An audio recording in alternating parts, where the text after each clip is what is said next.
As of a few days ago, Atlus has registered the domain name P4re.jp. This is confirmation that Persona 4 is getting a remake, a long-rumored possibility fueled by leakers like Midori. Now, this doesn't necessarily mean that it is happening soon. P4re.jp was registered a few months before the reveal, which sets a positive precedent for some sort of confirmation sooner rather than later, which I think is fair to hold on to, but SMT6.jp was close to a year ago, and without any concrete news on its progress quite yet, even while I personally feel like its reveal is on the horizon, and contemporary was SMT7, 8, 9, and 10.jp, which are at best years away. But I don't really want to talk about the inevitable Persona 4 rerun. The domain names registry is confirmation, not a release date, but it's the context of when it was registered and what's surrounding it that I want to talk about. But first, a quick opinion on why I feel that this is premature. Persona 4 was never a game in need of a remake, or more accurate, an HD remaster, quite frankly. Golden has been available for a reasonable price on Steam for close to 5 years now, and got a release on all modern platforms for the 25th anniversary. It's not an obscure game by any stretch, making me feel like this was a cash grab. By contrast, Persona 1 and 2 are barely acknowledged by Atlus, and barely kept alive by the fans. Most have never played classic Persona, and it's hard to judge them for it when it wasn't until 2022, contemporary to the Persona 25th, that the translation patch for Persona 2 Eternal Punishment on PSP was at last completed. If any games were in actual need of a fresh coat of paint, it would have been classic Persona a lot more than Persona 4. Not only would there be a lot more immediate hype and intrigue in these games given their mix of relative obscurity and yet passionate fan dedication, as well as their association to what is at this point Atlus's main recognizable IP. Heck, they even ranked higher on Atlus's poll of which games the fans would like to see remade, with Persona 2 actually tying with the already remade Persona 3. If I had to take a guess, Persona 4 was prioritized for short-term profit, as it is the more recognizable of the free Persona games yet to receive the HD remaster treatment, and thus the safer option in the minds of risk-adverse executives. Now, this is not the only potential reason. There are leaks that Persona 6 is happening in Inaba, which could motivate Atlus to remake Persona 4 so that more people would have the context of that location. But regardless, honestly, I am not really looking forward to this game all that much. Now, I have not played Persona 3 Reload, so I can't speak to its quality when compared to Fez or Portable, but given the reception from people who resonated with Persona 3 a lot more than I did, I feel pretty safe in assuming that a similar disappointment is awaiting me as a massive fan of Persona 4 for P4re.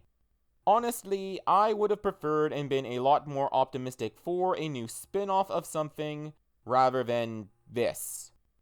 A brand new Persona 4 title with Catherine-style gameplay, Persona Q3 for the Switch 2, now featuring the casts of all Persona titles, Persona 2 Dancing, and of course there has been a rumored Persona 5 arena game in development that we've heard nothing about for years.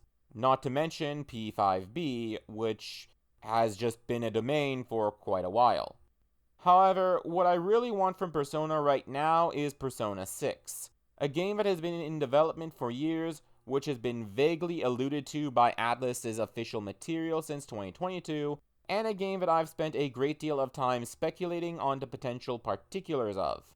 Shin Megami Tensei 5 Vengeance restored my hope for Team Maniacs to make something great, but that doesn't change the fact that we haven't had a new numbered Persona entry since 2016, nearly a decade ago. I say this because Atlus is preparing to celebrate the Persona 30th next year, which is where I'm hoping for Persona 6 to appear, and hope for a better celebration than the mess that was the 25th. It's possible that Atlus is just bad with anniversaries, and that won't change at all with Persona 6 being a 2026 game, and Rerun the 30th anniversary's big reveal, but I'm personally hoping for a bit more, because the Persona 25th and SMT 30th were largely hampered by the pandemic that led up to them. The Persona 30th will not. Now, going back to this domain name reveal, it being so close to the anniversary does raise the question of if it will be unveiled during it. I wish to preface this that this is all speculation on my end and shouldn't be taken as gospel. This is just an educated guess based off of Atlus's past track records and common sense. Persona 4 might not necessarily be something anniversary related, and it could just be a domain that is registered early, as was the case with the aforementioned SMT 7, 8, 9, and so forth, as well as clearly Persona B. However, its close proximity is context worth taking note of. At the start of the year, I gave a hypothetical timeline for Atlus releases in 2025, and I need to fine-tune it a bit as this reveal and its close proximity to the anniversary is context that is worth taking note of, and now makes me think that Persona 4 Rerun is going to be the game that kickstarts the 30th anniversary this fall, rather than Persona 6. I personally would have preferred Persona 6 to have come out before Persona 4 Rerun, so that at least one game would have been in between Persona 6 and its re-release with added content, but for whatever reason, be it profit, a desire to have the Hashino trilogy be in HD and widely played before moving on to a new era of Persona fully, or a desire to have the context to the area if the leak that Persona 6 is happening in Inaba is true, this is looking to be the game that kickstarts the new anniversary. There is also a few more things to note about my predictions now that the year has progressed and it's almost April. When I made my aforementioned timeline video, I was under the impression that Persona 5 The Phantom X was confirmed for April of this year, but I have since tried to find an exact date without any luck when April proper is just over a week away. So it might not be a specific 2025 release after all, and could instead see worldwide release during the 30th anniversary instead. That was a mistake on my part, and I apologize for the shoddy and inexcusable lack of fact-checking, especially when that misconception served as the premise for a whole other video. The last thing that I'd like to say is that I still expect Atlus to have at least one other release this year independent of Persona. If I had to take a guess, it would be SMT 6, probably as a major summer release, hopefully to be confirmed soon. If not, then it will likely be Raido Kuzunoha.